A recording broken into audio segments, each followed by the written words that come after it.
Sidney Powell has been all over the place in the last 24 hours. I'm sure you've seen some of her appearances in the media in defense of Donald Trump. She's a Trump legal team member, and she's one of those that is most high profile, like maybe third in charge at this point. And I wanna show you a little bit of a video of her appearing on Lou Dobbs. And I want you to get a load of what she says should be done in this election and understand that this is not a private conversation. This is on TV. Here is what she wants to see. Let's start out right now with the president's path to victory here as you and the legal team see it.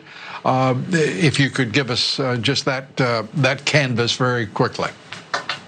Well, yes, Lou. The entire election, frankly, in all the swing states should be overturned, and the legislatures should make sure that the electors are selected for Trump, and it's going to have to follow the constitutional provisions that it be decided according to the amendment. It's just let's turn it to Smartmatic and Dominion. Are they or are they not linked? We're going to give you the full trail off, because what she is saying is we're done with elections. We're just going to give the Republican legislatures the order that they give us the votes and we become president, even though the people rejected us. But of course, she's a part of the Trump legal team, so she had to do it in the weirdest, most faltering way possible.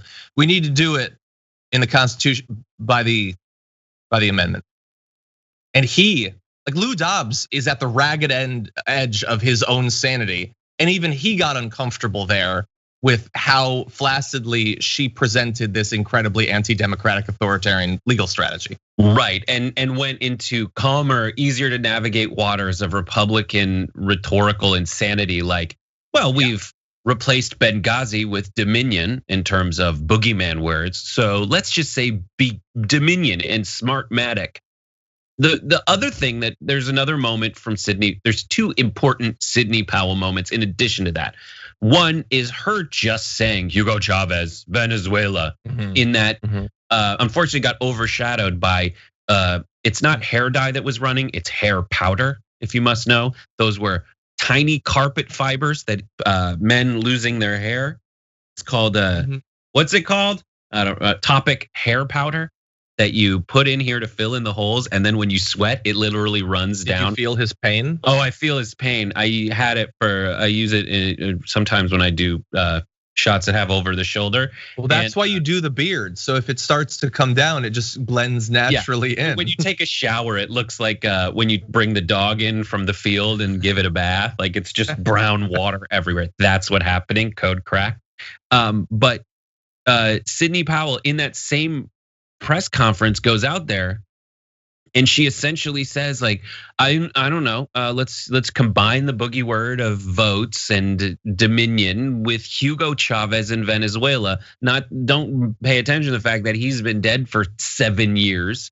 That's one aspect of it. And then Tucker Carlson on his show took 10 minutes, I don't know how many total minutes, to essentially say, listen, I wanted to give Sidney Powell the benefit of the doubt.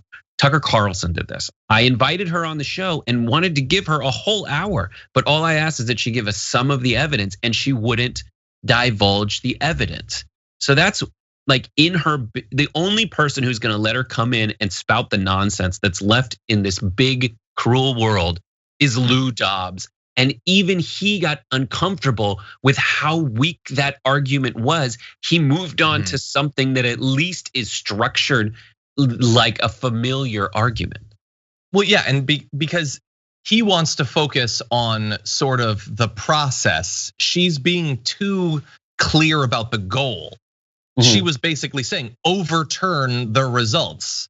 Like she was sort of implying that the results were finalized and perhaps even valid, but need to be overturned. Maybe not going that far, but he wants to focus on there's questions, there's stuff, there's charts, not we're going to overturn the election and give it to Trump. That's like too unfiltered, I think, for the audience, maybe. And one little extra wrinkle about how Tucker Carlson did that on his show.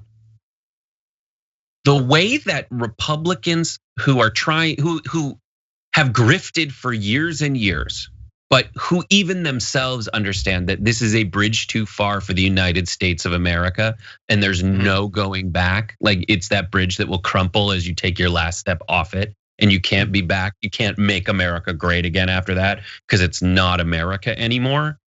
The way that he had to pitch that to his viewers is literally to say this. He said, we literally do UFO segments on this show to say that, listen, we have entertained some stuff that's so crazy that even my viewers believe it. Like we've done UFO segments, like we have had a lot of crazy stuff on this network and on my show. But this was too crazy. But even look at that, like they have warped the discourse so much that they now have to treat their viewers like children, like bratty little kids who have gotten everything. And even Tucker Carlson's cadence and voice tone is like, I don't know. I've had a lot of crazy stuff on my show. We've done UFO segments. Like he has to couch it in. He's like that babysitter who's afraid that they're going to be torn to shreds by the insane child. He just wants his paycheck at the end so he can go home.